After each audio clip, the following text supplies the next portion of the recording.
कितने? 5 लाख रुपये।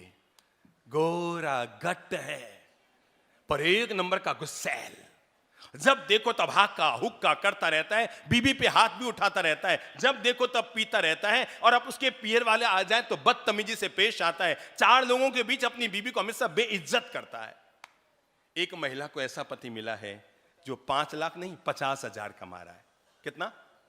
और दिखने में भी मतलब सांवला ही है, गोरा नहीं है, पर बहुत शांत प्रकृति का है। इतना ही नहीं, उसके पियर वाले आ जाए ना तो ऑफिस की छुट्टी लेकर पूरे नगर में घुमाने ले जाता है, और तो और 4 लोगों में हमेशा प्रशंसा करता है पत्नी की, और तो और अपनी पत्नी को हमेशा आप कह के बुलाता है। अरे कभी सिर भी दुखे ना तो विक्स की मालिश भी कर देता है। मुझे एक बात बताओ, इन दोनों में ज्यादा सुखी कौन? महिलाएं बोलेगी 5 लाख की 50,000? थोड़ा और जोर से बोलो, अपने पतियों को सुनाओ एक बार और जोर से, अंतिम बार। लोग कहते हैं महिलाओं को पैसा प्रिय होता है, पर याद रखना दुनिया में कोई भी पत्नी को अपने पति का पैसा कम प्रिय होता है, पर पति का अच्छा व्यवहार उसके दिल में हमेशा जगह बनाता है। हर महिला दिन में 2 बार घड़ी देखती है, याद रखना। हर महिला दिन में 2 बार घड़ी देखती है। जिनके पति टेढ़े मिजाज के होते हैं ना, उनकी पत्नियां सुबह घड़ी देखती है, और जिनके पतियों के मिजाज अच्छे होते हैं वो रात को देखती हैं। कुछ महिलाएं रात को 9 बजे घड़ी देखती है, जिनके पति का स्वभाव बहुत अच्छा है। कई बातें 9 बज गई अभी तक नहीं आया, 9:30 बज गए अभी तक नहीं आया, बेटा पापा ने फोन कर 10 बज रहे अभी तक नहीं आया। और जो टेढ़े मिजाज के होते हैं ना, उनकी पत्नियां 9 बजे घड़ी देखती है। कई बातें 9 बज गई, ललित प्रजो व्याख्यान तो शुरू गया, गया क्यों नहीं अभी तक, जहां क्यों नहीं रहे? बच्चे पूछते हैं मम्मी पापा खिसक क्यों नहीं रहे? आप ही देख लो, आप घर में आने की इंतजारी करवाना चाहते हैं या जाने की इंतजारी करवाना चाहते हैं?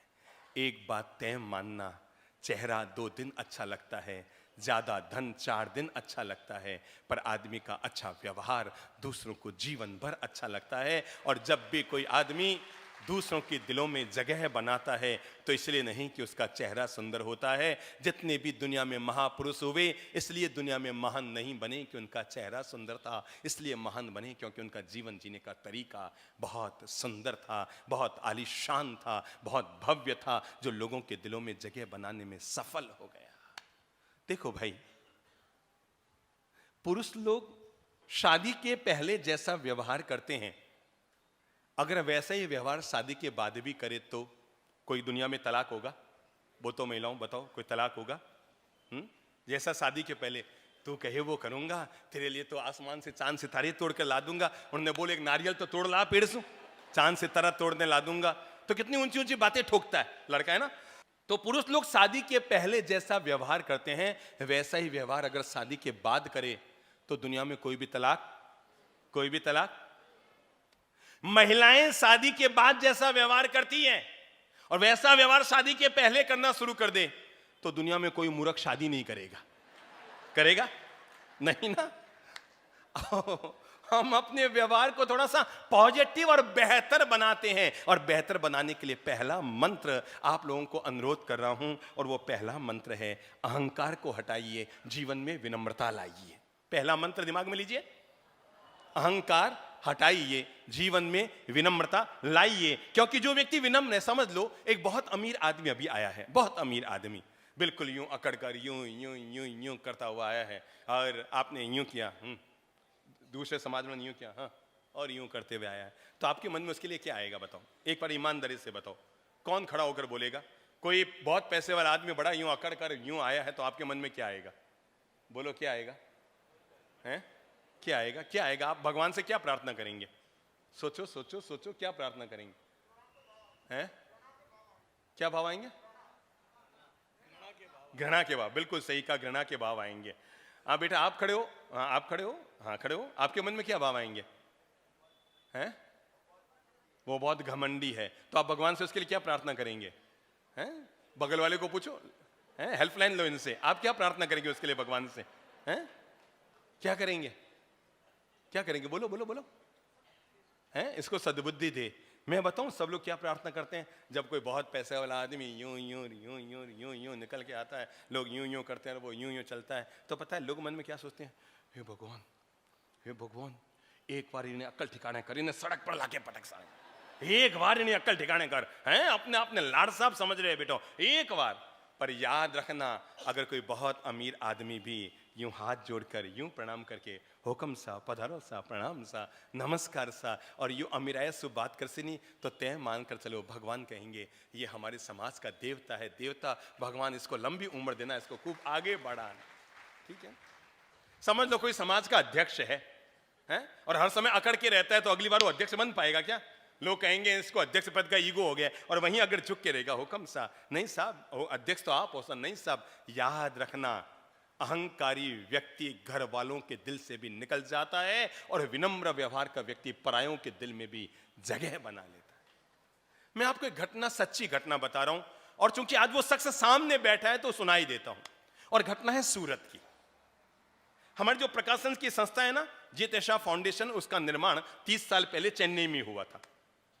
आदरणीय मोहन चंद जी डड्डा उस समय उसके ट्रस्टी थे, उससे जुड़े हुए थे, हमसे भी बहुत जुड़े हुए तब भी थे, आज भी हैं। सूरत में हमने उसकी मीटिंग रखी, ये फ्लाइट से आए थे, और भी ट्रस्टी आ गए थे। हमारे गृहस्थ जीवन के सगे बड़े भाई साहब वो ट्रेन से कलकत्ता से आ रहे थे, और संयोग की बात थी ये हमारे पास पहले ही पहुंच गए, आराम से बैठे, बातचीत चल रही थी। और इतने में हमने देखा उनकी ट्रेन थोड़ी विलंब थी, तो आराम से बैठे थे, आने दीजिए आपके भाई साहब को आने दीजिए। वो आए, इनसे उम्र में शायद 20 साल छोटे रहे होंगे, पर हमने देखा ये हमारे पास बैठे बैठे इन्होंने देखा कि सामने महाराज साहब के भाई आ गए हैं। तब इनकी उम्र आज से तकरीबन, हम बस चेन्नई से निकल कर गए थे, एक 1420 में किया, तो इनकी उम्र अब से 26, 26, 27 साल छोटी रही होगी। और हमने देखा ये व्यक्ति, जो भले ही अपने आप में कितना भी अमीर हो, एक सामान्य व्यक्ति भी सामने आ रहे थे। ये खड़े हुए, दरवाजे तक गए, न केवल दरवाजे तक गए, अपितु उनकी सूटकेस भी अपने हाथ में पकड़कर आगे लेकर आए। हमारी जिंदगी में कोई अमीर आदमी कभी दिल में जगह नहीं बना सकता, क्योंकि हमें किसी के पैसे की जरूरत नहीं रहती, पर किसी आदमी का सद्व्यवहार जीवन भर हमारे दिल में जगह बना लेता है। कोई अमीर आदमी इसलिए जगह नहीं बना पाता कि हमें किसी के पैसे की जरूरत नहीं, पर एक बात तय है, एक अमीर आदमी का, एक महान आदमी का अगर सद्व्यवहार रहेगा तो सद्व्यवहार हमेशा दूसरों के दिलों में जगह बनाएगा। मैं आपको पहला अनुरोध कर रहा हूं, जिंदगी से अहंकार हटाइए, विनम्रता लाइए। अपना हाथ ऊपर कीजिए, तो सब लोग सब लोग सब लोग देखो अंगुलियों का साइज कैसा है, एक साइज की अलग अलग। ये क्यों है अलग अलग? क्योंकि सब अकड़ी हुई है, कब सीधी है, सब खड़ी है, इसलिए अलग अलग है। देखो एक चमत्कार, इन सारी अंगुलियों को मैं एक साइज का बनाता हूं, चमत्कार। ये सारी अंगुलियों को एक साइज, गजब, कोई बड़ी छोटी नहीं रहेगी, सारी अंगुलियां भी एक सेकंड में एक साइज की हो जाएगी। हाथ वापस करो ऊपर, सब कर लो ऊपर, सब कर लो ऊपर। क्या है अंगुलियां सब? एक बार देख लो, किसी की एक साइज की तो नहीं है, सबकी अलग अलग। साथ दीजिए मेरा साहब, आप लोगों की अंगुलियां हैं अलग अलग है ना, एक साइज की नहीं है ना। अब एक काम करो, इनको थोड़ा सा झुकाओ, धीरे धीरे धीरे धीरे। देखो हो क्या रहा है, हो क्या रहा है, हो क्या रहा है, हो क्या रहा है, हो क्या रहा है। सब हो गई, हो गई। याद रखना, अगर ये अंगुलियां अकड़ कर रहेगी तो कोई बड़ा छोटा रहेगा और परिवार में तनाव बढ़ेगा, पर सब अंगुलियां अगर झुक कर रही तो सब एक साइज के रहेंगे और परिवार में हमेशा प्रेम और मिठास बढ़ेगा। अगर सब ये झुक कर रही ना, अगर ये सब झुक कर रही तो तय मानकर चलो, प्रेम और मिठास बढ़ेगा। याद करो बाहुबली की वो घटना, चलो केवल एक पल के लिए याद कर लो।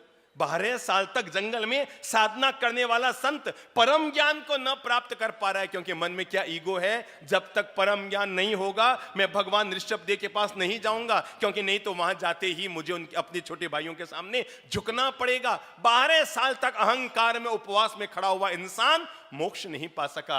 ऋषभदेव को बाहुबली की बहनें पूछती हैं, भगवान पिताश्री, हमारा भाई बाहुबली जंगलों में वर्षों से साधना कर रहा है, सांपों ने बांबियां बना ली है, अरे लताएं शरीर पर आ गई है, और परम ज्ञान क्यों नहीं हो रहा है? वही बाहुबली की प्रतिमा श्रवण बेलगोला वाली, और वो बाहुबली जंगल में साधना कर रहे हैं। और तब ऋषभदेव कहते हैं, जाओ और जाकर अपने भाई को जगाओ कि 12 साल नहीं 12 वर्ष तक भी साधना करता रहेगा, कोई परिणाम नहीं आएगा जब तक अहंकार का कांटा भीतर चलता रहेगा।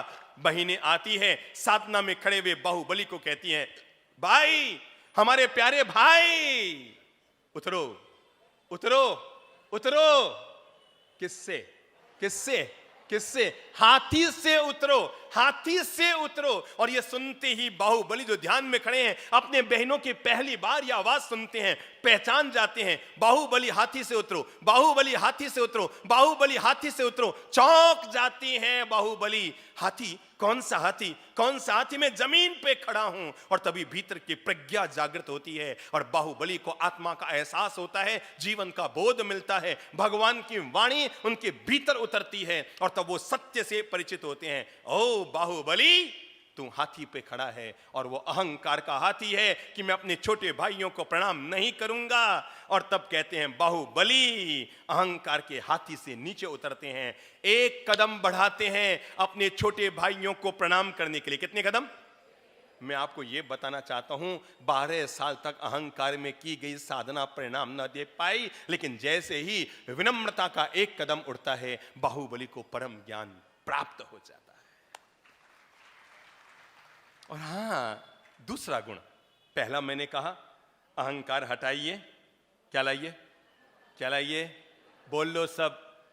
हाँ, अब आज से इस अहंकार को हटा दो। मैं सासू हूं, मैं बोल दियो, मैं ये कर दियो। विनम्रता। मैं तो कहूंगा इतना बड़प्पन रखो। अगर बहू पीहर गई है ना और वापस आपके घर आ रही है, समझो बहू 5 दिन के लिए पीहर गई, 2 दिन के लिए पीहर गई, और अगर यहीं मैलापुर में कि और 2-4 नाम बताओ, टी नगर में कि वड़पल्ली में कि कहीं भी है, और वहां से शाम को ही वापस आई है, तो आप सोफे पर मत बैठे रहो यूं।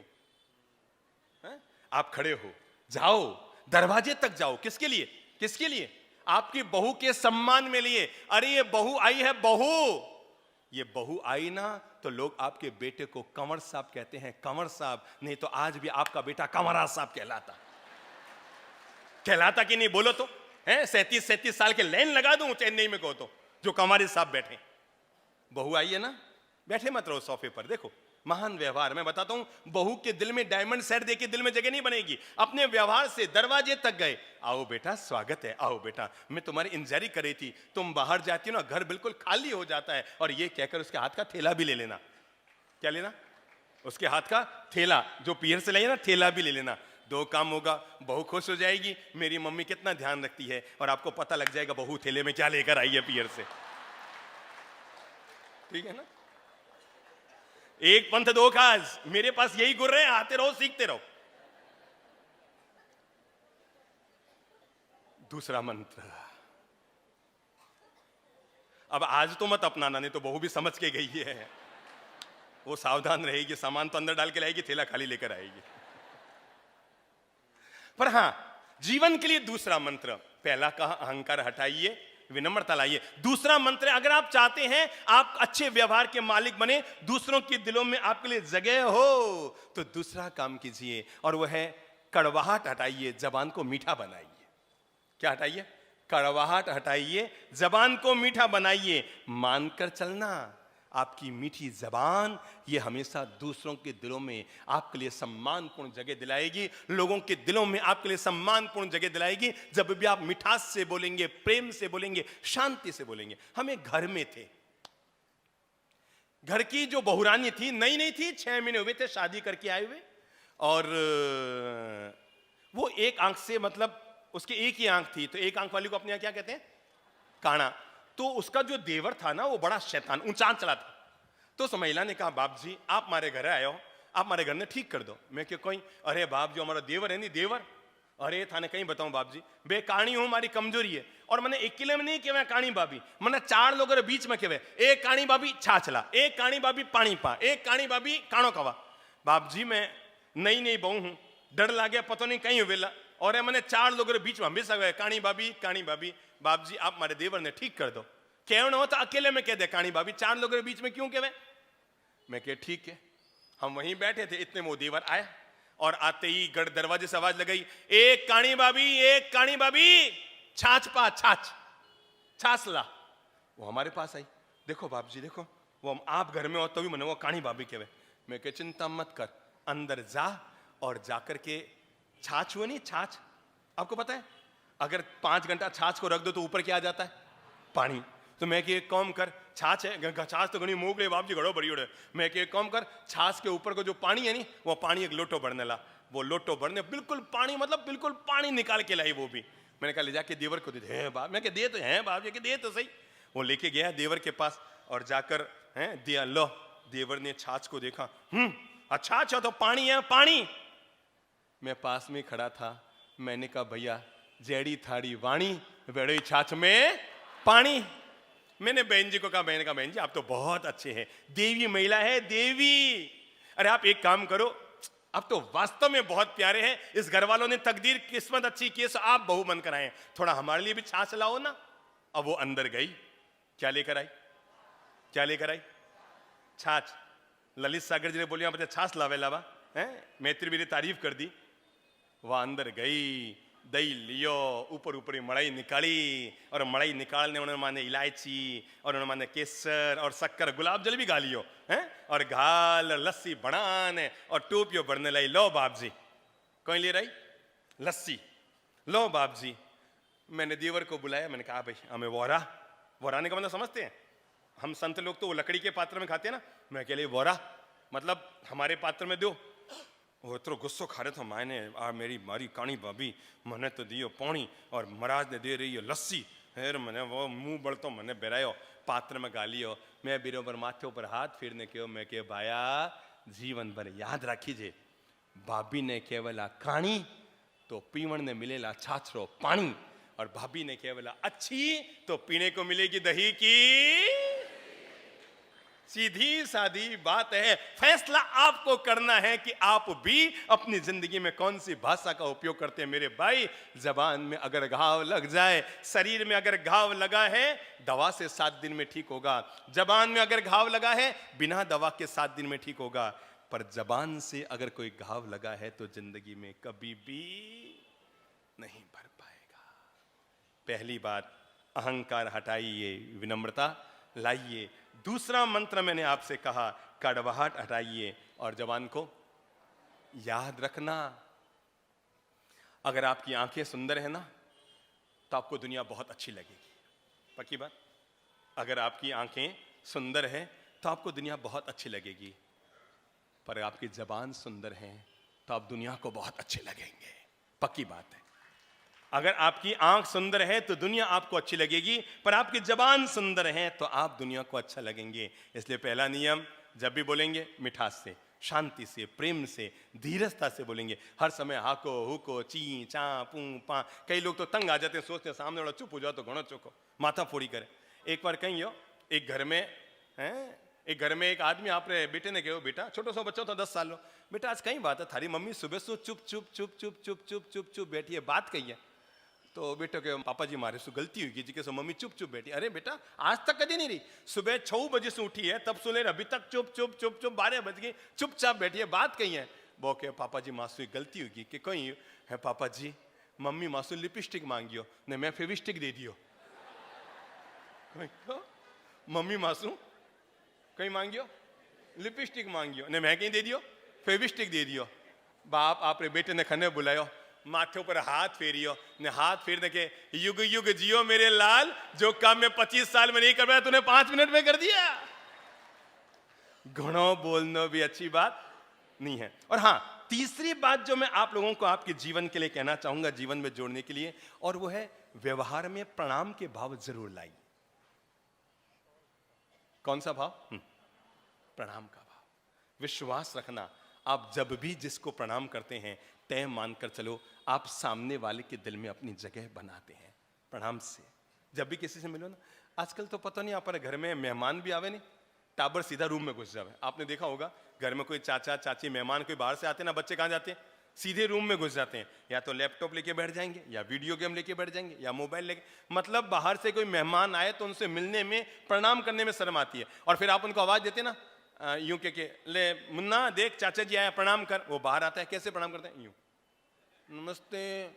मतलब प्रणाम करने में इतना जोर आता है। सब लोग आजकल प्रणाम उससे कर रहे हैं, क्या नाम वो, रिमोट से। मैं एक घर में था तो एक पुत्र आयो, दादी धोक, कहीं क्या दादी धोक का मतलब दादी सा प्रणाम मुजरो। वो यूं करे, दादी सा कहे हाँ बेटा भगवान थारो भलो करे। वे तो क्यों भगवान थारो भलो करे तो बाथरूम ही पहुंच गयो। आदत डालो जीवन में, तीसरी आदत, और वो है कौन सी आदत? प्रणाम करने की आदत। कौन सी आदत?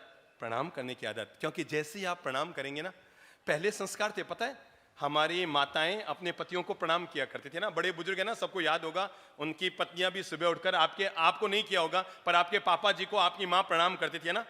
पर आजकल ये परंपरा खत्म हो गई, क्योंकि प्रणाम के संस्कार खत्म हो गए। एक काम किया करो, सुबह उठते ही आप अपनी धर्मपत्नी को बोल दो, माँ लक्ष्मी प्रणाम, और वाकई करेला, दुर्गा बन के केवल आशीर्वाद, वाकई हाँ प्रणाम प्रणाम। प्रणाम की शुरुआत करो। देखो मैं आपको बताऊं, बाकी सबको छोड़ो, जो जहां बैठा है ना, कुछ मत करो, अपने पड़ोसी को प्रणाम करो हाथ जोड़ के। देखो देखो, कोई बाकी ना रह जाए, मुंह से बोलो प्रणाम सा, प्रणाम सा, प्रणाम सा, बाप जी प्रणाम सा, मरा सा प्रणाम। देखो मेरा सभी मुस्कुराने लग गया। इतनी देर तक यूं सोच रहा था मुस्कुराऊं कर नहीं, पर जो ही मैं कहूं प्रणाम सा, तो मुस्कान सा फ्री में आएगी। यानी प्रणाम मुस्कान फ्री में देती है। आप अगर आपको अनुभव नहीं तो दोबारा कर लो, एक बार पड़ोसी को करो तो, शांति विजय, शांति विजय प्रणाम, प्रणाम सा, प्रणाम सा, कहीं हो शांता भाई सा, प्रणाम सा। देखो मुस्कुराने लग गए। तय मानकर चलना, जब भी आप प्रणाम करेंगे सामने वाले को, वो कैसा भी मुंह चढ़ा के आए यूं फिर भी आप कहेंगे प्रणाम सा होंगे, कुछ तो उसको एंगल करना ही पड़ेगा अपना प्रणाम सा। तो अपने जीवन में एक आदत डाल दो प्रणाम की। सुबह उठते ही घर के बड़े बुजुर्गों को प्रणाम करो। आपका ये छोटा सा व्यवहार दूसरों के दिलों में कितनी जगह बनाएगा।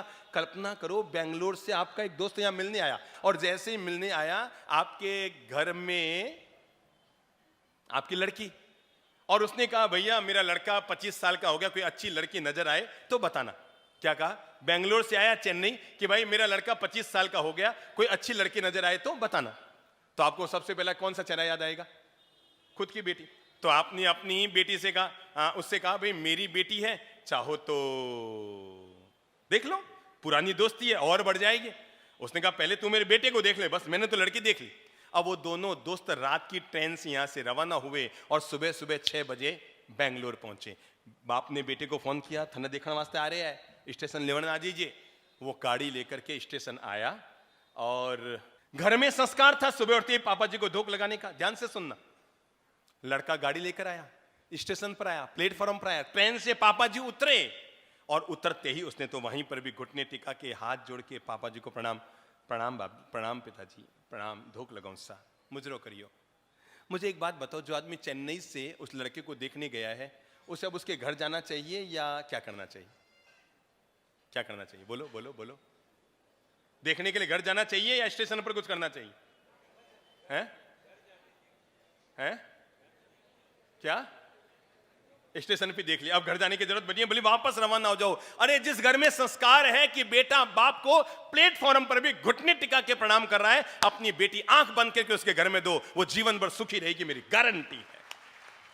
कुछ भी देखने की जरूरत नहीं है। मैंने कहा अपने व्यवहार में एक सद्गुण ये जोड़ लो, और वह है प्रणाम का संस्कार। और जो अंतिम संस्कार जीवन के जोड़ने के लिए है, वह है थोड़ा सा उदारता का संस्कार। किसका? कौन सा व्यवहार? उदारता।